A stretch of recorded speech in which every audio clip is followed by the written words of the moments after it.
Salam damai sejahtera saudara-saudaraku yang terkasih, pencinta firman Tuhan. Berjumpa kembali dengan Bible Learning with Father Joseph. Dalam video kali ini, saya mau membahas sebuah rahasia yang seharusnya dimiliki oleh setiap orang beriman. Ada satu kata dalam kitab suci yang sering kali muncul dari awal Alkitab sampai bagian penutup dari Alkitab. Kata ini selalu muncul berkali-kali, bahkan ratusan kali. Artinya, kata ini penting, harus selalu ada di dalam hati kita, menjadi obor, menjadi penerang hidup kita, jangan sampai hilang. Kata itu adalah sukacita. Saudaraku, yang perlu dicatat di awal adalah sukacita dalam diri orang beriman tidak melulu identik dengan yang namanya tertawa, terbahak-bahak, ataupun perasaan senang. Dua hal ini meskipun sering kali berhubungan, tetapi tidak sama 100%. Mengapa? Perasaan senang, tertawa, terbahak-bahak itu ditentukan oleh hal-hal di luar diri kita. Entah ada orang yang melucu, ada peristiwa-peristiwa yang menyenangkan, ketika ada orang-orang memuji kita, ketika ada orang lain berbuat baik sama kita, ada muncul sebuah reaksi dalam diri kita, perasaan senang, bahkan tersenyum dan tertawa. Jadi tertawa atau perasaan senang itu tergantung dengan situasi di luar diri kita. Kalau sebaliknya, di luar diri kita ada orang yang mengejek kita, membuli kita, berbuat jahat sama kita, memfitnah kita, dengan mudah muncul perasaan sedih. Berbeda halnya dengan perasaan sukacita. Sukacita adalah sesuatu rahmat dalam diri manusia, adanya di dalam, tidak melulu tergantung dengan hal-hal di luar diri kita. Karena apa? Sukacita lahir dari hati.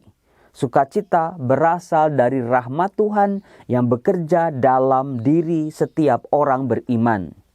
Mau ada pengalaman baik ataupun pengalaman buruk, pengalaman membahagiakan atau pengalaman sedih, berhasil maupun gagal, merasa dijauhi atau dicintai, sukacita akan selalu ada, tidak pernah boleh hilang lenyap di dalam hati kita.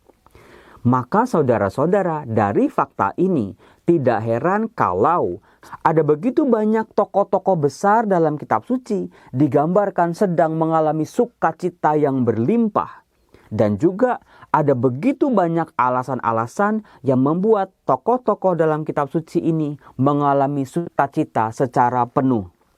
Secara umum, orang-orang dalam kitab suci mengalami sukacita yang penuh ketika mereka mengalami keselamatan dari Tuhan.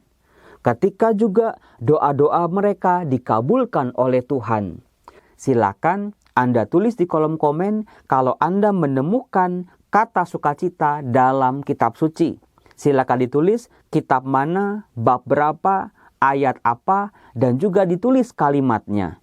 Sebagai petunjuk saudara-saudara, salah satu kitab yang paling banyak mengungkapkan atau menggunakan kata sukacita adalah kitab Mazmur. Mazmur adalah sebuah doa. Dari sini kita bisa belajar bahwa jadi sukacita akan memperkaya doa-doa kita. Tidak melulu meminta kepada Tuhan, menuntut Tuhan untuk mengabulkan doa-doa kita. Tetapi kita juga bisa perkaya doa-doa kita dengan sebuah perasaan dan pengalaman sukacita. Nah, saudara-saudaraku yang terkasih, kata sukacita ini yang saya coba geluti ternyata menjadi pintu masuk bagi kita semua ketika kita membaca tentang perkawinan di Kana, khususnya pengalaman iman Maria. Kata sukacita membantu kita semua untuk memahami apa yang sedang terjadi dalam konteks perkawinan di Kana sampai nanti Maria berdiri di bawah salib. Ada satu kata yang diungkapkan dalam perkawinan di Kana di Yohanes bab 2 yang seringkali dijadikan simbol dari pengalaman sukacita. Benda itu adalah anggur. Pesta perkawinan biasanya identik dengan sukacita, bergembira, canda, tawa, ada tarian maupun nyanyian, di mana orang akan bernyanyi bersama-sama mensyukuri sebuah pesta yang dibuat secara meriah. Maka dari itu anggur sebagai minuman yang membawa orang pada pengalaman sukacita menjadi syarat utama yang harus ada dalam sebuah pesta. Digambarkan pada pesta perkawinan itu mereka kehabisan anggur yang akan berdampak buruk karena pestanya akan kehilangan sukacita dan kemeriahan. Nah saudara-saudara, kalau teks ini kita baca lebih dalam lagi, ternyata perkawinan di Kana tidak hanya berbicara tentang pasangan suami istri yang menikah, tetapi juga mempunyai makna rohani yang lebih dalam lagi, yaitu bagaimana relasi kita dengan Allah ketika kita menjalani proses kehidupan kita. Salah satu tokoh dalam kitab suci yang begitu sempurna mewakili bagaimana relasi manusia dengan Allah seharusnya adalah Maria. Dalam pesta perkawinan di Kana ini, Maria secara luar biasa mengajarkan kepada para pelayan-pelayan sehingga terjadilah mukjizat yang pertama. Situasi mencekam pesta perkawinan karena kehabisan anggur berubah menjadi sukacita yang tidak berkesudahan berkat mukjizat yang pertama, dan di situ Maria memainkan peran yang luar biasa. Saat terjadi mukjizat yang pertama ini, pemimpin pesta memanggil mempelai laki-laki dan berkata, "Akan tetapi engkau menyimpan anggur yang baik sampai sekarang." Ini adalah bahasa simbol bagaimana seorang manusia dalam menjalani hidupnya, apapun boleh terjadi, bagaimanapun tantangan-tantangan yang boleh dihadapi, tetapi anggur yang baik yang adalah sukacita harus tetap ada, tidak pernah boleh hilang dalam hidup orang beriman. Ternyata Maria bukan hanya seorang tokoh yang mampu mengajarkan bagaimana anggur yang baik, sukacita bisa tetap terus ada dalam hidup kita. Justru itulah yang dihidupi oleh Maria.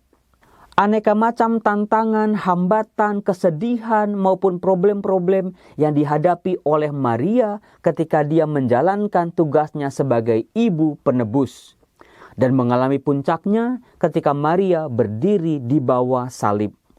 Saudara-saudara, kalau hidup Maria hanya tergantung pada apa yang diomongkan orang, apa yang diperbuat orang terhadap putranya atau terhadap dirinya, bagaimana kesulitan maupun hambatan yang ada di luar dirinya, hidup Maria menjadi sangat berat untuk dihadapi. Tetapi ternyata sukacita dalam diri Maria mengalir dalam hatinya seperti sebuah rahmat yang tidak pernah berhenti mengalir. Sampai pada akhirnya Maria mampu menemani putranya sampai kepada puncak karya penebusannya, yaitu wafat di salib dalam rangka menebus dosa-dosa manusia. Saudara, belajarlah dari Maria yang tidak pernah kehilangan sukacita di dalam dirinya. Sesuatu yang mengalir dari Allah ke dalam diri orang beriman yang akan menjadi kekuatan dalam menjalani aneka macam rintangan, suka duka, kesedihan, untung dan malang, sehat dan sakit yang kita hadapi dalam kehidupan kita. Mari kita mohon rahmat itu supaya Tuhan memberikan rahmat sukacita sebagaimana Tuhan memberikan rahmat itu kepada Maria, diberikan juga pada kita. Saudaraku, banyak orang beriman bertanya, mengapa orang Katolik berdoa melalui Bunda Maria untuk menyampaikan doa-doa mereka kepada Yesus? Apakah saudara-saudara pernah berkata kepada orang tua Anda, "Ma, Pa, tolong doain aku ya"? Seperti itulah alasannya mengapa kita meminta Bunda Maria untuk mendoakan kita.